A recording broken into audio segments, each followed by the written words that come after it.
Hai, assalamualaikum Mams. Kembali lagi dengan Ami. Kali ini dengan topik rahim ditutup. Nah, ini tuh semua yang Ami sharing ini itu sesuai dengan realita kehidupan Ami yang telah Ami jalani. Karena Ami nggak mau kasih statement apapun tidak sesuai dengan realita Ami. Nah, bisa saja statement ini itu berbeda dengan teman-teman yang lain yang mengalami. Nah, ini tuh sesuai pengalaman Ami. Nah, kita bicara dari awal ya. Karena jarak hamil anak kedua dan ketiga itu dekat dan dua-duanya dioperasi. Jadi yang pertama itu di vakum ya. Anak Ame ada tiga. Yang pertama di vakum, yang kedua dioperasi sesar, yang ketiga dioperasi sesar. Nah, dikarenakan kita sudah punya tiga anak dan satu dari suami, jadi kita sudah 4 anak ya. Jadi Ami itu ngerasa kami berdua suami istri merasa anak 4 ini sudah cukup, sudah lebih dari cukup karena sudah punya 2 anak laki-laki, 2 anak perempuan, jadi sudah punya 2 pasang. Jadi setelah melahirkan Quinza pada hari yang sama, kami memutuskan untuk menutup rahim. Nah, keputusan ini sudah kami ambil dari awal kehamilan Quinza. Kenapa? Karena ini juga sudah operasi yang kedua. Jadi ya udahlah, untuk apa lagi kita besarkan aja anak-anak yang ada gitu kan. Tetapi dengan melihat umurnya Ami yang masih 29 tahun, itu kan masih sangat muda, jadi masih berpotensi untuk hamil lagi. Jadi kalau mau hamil lagi masih bisa 1 kali lagi kalau untuk operasi sesar ya. Karena operasi sesar itu tidak boleh sampai 4-5 kali. Karena apa? Akan mengganggu kesehatan ibunya. Kan kasihan. Kita juga kan butuh tubuh yang sehat untuk menjaga anak-anak kita sampai besar nanti. Jadi kalau kita hanya memproduksi anak itu kan kasihan sama badan kita sendiri ya. Kecuali kalau kita lahiran normal. Tetapi kalau kita lahiran sesar ini kan aduh ya bolak-balik dibelah gitu ya. Nah, jadi singkat cerita, kita memutuskanlah untuk suami istri konsul sama satu dokter ini, dokter SPOG ini. Jadi kami dari awal kehamilan sampai melahirkan hanya sama satu dokter itu.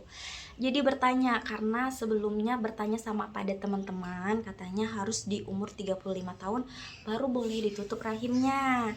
Nah, kamu itu terlalu muda, jadi saya tanya lah ya sama dokter yang menangani kami. Boleh kok, kalau sekarang ini peraturannya boleh di bawah 35 tahun asalkan suami istri setelah menyetujui ini. Jadi tidak ada ganggu gugat di lain hari. Jadi benar-benar persetujuan suami dan istri. Kalau suami istri sudah setuju, ya udah tidak ada yang bisa ngelarang siapapun lagi. Ya. Terus anak itu harus 2 kali operasi sesar atau 3 kali sesar baru boleh. Dan dia bertanya, kan anak kamu masih 2 nih, masih berpotensi kamu untuk melahirkan 1 kali lagi. Boleh kok katanya. Saya jelaskan, dok, anak yang saya operasi sesar ada 2, tetapi anak yang tidak dioperasi sesar itu ada 2, jadi anak saya sudah 4. Rasa saya dan suami kami memang sudah benar-benar cukup untuk punya anak ini, dan kami sudah benar-benar cukup untuk membesarkan mereka berempat ini gitu. Jadi dokternya sudah memahami apa yang kami alamin, apa yang ingin kami lakukan gitu.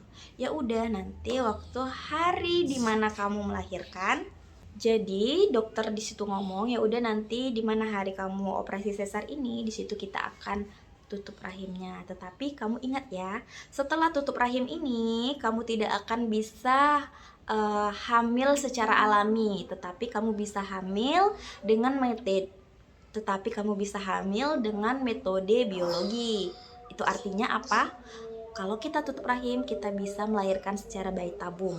Tapi sayang banget ya, bayi tabung itu kan aduh bisa juga ratusan juta. Itu bisa berhasil, bisa enggak. Jadi ya udahlah ya, kita berniat untuk membesarkan anak-anak kita yang ada ini. Nah, setelah saya operasi sesar, saya diangkat rahimnya, pengangkatan rahim, maaf. Setelah saya operasi sesar, lalu rahim saya ditutup. itu rasanya memang agak terasa nyeri sedikit di penutupan rahim itu. Nggak tahu kenapa saya ini udah bertanya kepada teman-teman yang penutupan rahim, katanya memang kayak gitu, rasanya memang agak sedikit nyeri, tapi itu memang wajar katanya gitu. Tapi itu nggak berlangsung lama, sekitar 2 atau 3 menit langsung udah stabil lagi. Nah udah, hari-hari saya jalankan seperti biasa. Eh, Ya tidak ada worry-worry lagi. Sekarang umur si Quinza sudah 1 tahun 1 bulan, dan alhamdulillah ini berjalan dengan lancar. Eh, Tidak ada keluhan apapun. Ya alhamdulillah baik-baik aja. Nah, terima kasih sudah menonton video ini. Bye, assalamualaikum warahmatullahi wabarakatuh.